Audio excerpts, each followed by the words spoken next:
حضور ایک چیز یہ بھی ارشاد فرمائیں کہ جو آپ کی دینی خدمات ہیں اور خاص طور سے تبلیغ کا معاملہ، تو کن کن دشواریوں کا، کن کن عزیمتوں کا سامنا کرنا پڑا ہے یا پڑتا ہے؟ رنج سے خوگر ہوا انسان تو مٹ جاتا ہے غم، رنج سے خوگر ہوا انسان تو مٹ جاتا ہے غم، مشکلیں مجھ پر پڑی اتنی کہ آسان ہو گئی۔ عام طور پر جو دعوت و تبلیغ کی راہ ہے، یہ راستہ آسان نہیں، نہ یہ پھولوں کی سیج ہے۔ اللہ کے رسول صلی اللہ علیہ وآلہ وسلم نے جب دعوت کے کام کا آغاز کیا تو جو لوگ آپ کو صادق الوعد الامین کہتے تھے، وہی لوگ آپ کو پتھر برسانے لگے اور آپ کو اذیتیں پہنچانے لگے۔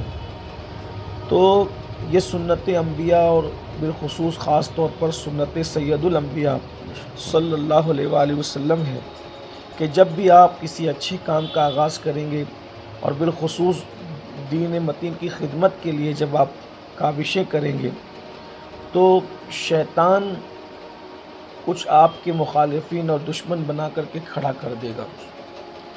اس وقت تو ہمیں صبر اور استقامت کا مظاہرہ کرنا ہوتا ہے۔ آپ نے جیسا کہ ابھی سنا کہ میں 11 سال کی عمر سے یعنی 1994 سے تنظیم سے منسلک ہو گیا، اور 13 سال کی عمر میں پہنچتے پہنچتے باضابطہ طور پر یعنی بیانات اور ذمہ داریاں اور آس پاس کے علاقوں کے دورے ہم نے شروع کیے۔ اسی وقت سے مخالفتیں شروع ہو گئی، حتیٰ کہ پڑھائی کے درمیان بھی رکاوٹ ڈالنے کی لوگوں نے کوششیں کی، کاوشیں کی۔ ساتھ ہی ساتھ چونکہ کام اس وقت چھوٹا تھا تو مخالفت بھی چھوٹے پیمانے پر تھی۔ جیسے جیسے کام بڑھتا گیا اور مخالفتیں بھی بڑھتی گئی، کہیں پر تقریروں کے ذریعے سے، کہیں تحریروں کے ذریعے سے۔ جب سوشل میڈیا آیا تو سوشل میڈیا کے ذریعے سے الزام تراشیاں، بہتان تراشیاں اور ایسی ایسی باتیں کہ جو ہم اپنے گمان میں سوچ بھی نہیں سکتے، وہ ہماری طرف منسوب کی گئی۔ اور بعض لوگوں نے تو جو ہے وہ پتہ نہیں کیا کیا پلان کیے۔ لیکن ان سارے مراحل سے گزرتے ہوئے ایک چیز تسلی کا باعث ہمیشہ رہی کہ ہم نے اپنے بزرگوں سے یہی سنا، یہی تربیت حاصل کی کہ جب آپ اچھا کام کرو گے تو لوگ آپ کی مخالفت کریں گے اور آپ کو مخالفت کا جواب نہیں دینا۔ سب سے بڑی بات یہ کہ مخالفت تو ہوتی ہے لیکن مخالفت کا جواب نہیں دینا، اس لیے کہ ہر مخالفت کا جواب کام ہے۔ اور دوسری اہم بات یہ ہے، اسی مفکر نے کہا تھا کہ راستہ چلنے والا مسافر اگر ہر بھونکنے والے کتے کو پتھر مارے گا یا اس کی آواز پہ توجہ دے گا تو وہ اپنی منزل پہ نہیں پہنچ سکے گا۔ اور تیسری بات یہ ہے، میں آپ کے ذریعے، آپ کے چینل کے ذریعے، میں اپنے نوجوان علماء یا نوجوان داعی دین یا دین کی خدمت کرنے والے یا کام کرنے والے قوم و ملت کے لیے ان کو ایک پیغام یہ بھی دینا چاہتا ہوں کہ مخالف کو جواب دے کر اس کی اہمیت نہیں بڑھانا چاہیے۔ بے شک، اس کی اہمیت کبھی، کیونکہ جب ہم مخالف کو جواب دیتے ہیں تو اس کی اہمیت بڑھ جاتی ہے، اس کو ایسا لگتا ہے کہ میں ان کی نگاہ میں کچھ ہوں، اور اس کی اہمیت بڑھ جاتی ہے۔ ہم نے ہمیشہ یہی کیا کہ مخالفین کو کبھی جواب نہیں دیا، حتیٰ کہ بہت سارے چینل خاص طور پر ہماری مخالفت کے لیے شروع کیے گئے، بہت سارے لوگ ہماری مخالفت کے لیے پروموٹ کیے گئے۔ لوگوں نے کہا آپ جواب دیں۔ میں نے ان سے یہ کہا کہ جنہوں نے چینل شروع کیے ہیں یا جو لوگ ہماری مخالفت کے لیے پروموٹ کیے گئے، بتاؤ وہ مسلمان ہے کہ نہیں؟ کہا ہے۔ تو میں نے کہا اگر وہ چینل والے ہماری مخالفت کر کے ہمیں گالیاں دے کر کچھ روپیے کماتے ہیں اور اس سے ان کا اور ان کی اولاد کا بھلا ہوتا ہے تو یہ نیکی کا کام ہے کہ نہیں؟ اگر کوئی ہماری مخالفت کر کے اور ہمیں گالیاں دے کر 2-4 پروگرام اس کو مل جاتے ہیں، بھئی ایسے تو اس کو نہیں ملیں گے، مخالفت کر کے اگر اس کو ملتے ہیں تو یہ نیکی کا کام ہے کہ نہیں؟ کوئی ضروری نہیں ہے کہ آپ ڈائریکٹ کی کسی کی جھولی میں روٹی کا ٹکڑا ڈال دیں یا کسی کو نذر پیش کر دیں، یہ بھی تو ایک مدد کا ذریعہ ہے کہ آپ کی کوئی مخالفت کریں، گالیاں دیں اور اس کے ذریعے سے وہ ترقی کریں، اس کا بھلا ہو۔ تو اس اعتبار سے بھی جو ہے وہ ہم نے سوچا کہ انہیں جواب نہ دیا جائے، اور ان کو نظر انداز کیا۔ دوسری بات یہ ہے کہ اعلیٰ حضرت کا نام لے کر یا غوث پاک کا یا بزرگوں کا یا صوفیاء کرام کا نام لے کر جو رافضیت کو جو لوگ پرموٹ کر رہے ہیں، تو اس میں طریقہ کار یہ ہونا چاہیے، کیونکہ اہل سنت جو ہے وہ مسلک اعتدال ہے۔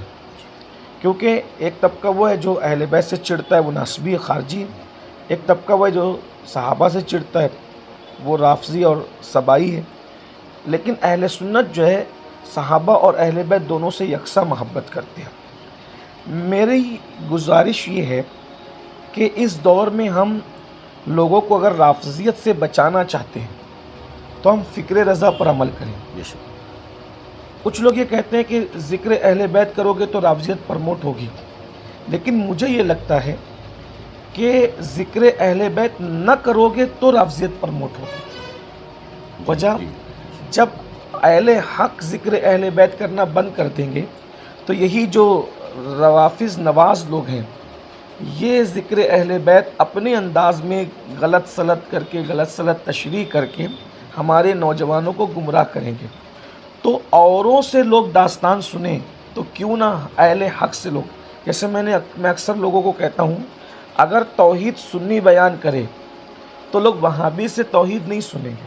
بے شک توحید کے نام پہ وہابی گمراہ کر رہے ہیں، ہم توحید بیان کرنے لگے تو ہم توحید بیان کرنے سے رک گئے تو وہابیوں نے توحید بیان کر کے لوگوں کو توحید کے نام پہ گمراہ کیا۔ ہم عظمت صحابہ بیان کرنے سے رک گئے تو دیابنا نے جو ہے وہ عظمت صحابہ کے نام پہ لوگوں کو گمراہ کیا۔ ہم ذکر اہل بیت کرنے سے رک گئے تو روافض نے ذکر اہل بیت دے کر کے گمراہ کرنا شروع کیا۔ ہم توحید بھی بیان کریں جیسا کہ بیان کرنے کا حق ہے، رسالت بھی بیان کریں جیسا بیان کرنے کا حق ہے، عظمت اصحاب بھی بیان کریں جیسا کہ بیان کرنے کا حق ہے، اور عظمت اہل بیت بھی بغیر کسی کی پرواہ کیے ہوئے کھل کر کے اہل سنت کے جو نظریات ہیں وہ پیش کریں۔ تو جب لوگ ہم سے ذکر اہل بیت سنیں گے تو پڑوسیوں سے سننے کے لیے کیوں جائیں؟ وہ جو روافض نواز لوگ ہیں ان سے سننے کیوں جائیں گے؟ جب اس لیے کہ ہمارے یہاں حقانیت ہے، کشش ہے اور ساری چیزیں ہیں۔ خود اگر ہم دیکھیں کہ ہم اس معاملے میں چلیں، سیدی اعلیٰ حضرت ہی کو آئیڈیل بنا لیں۔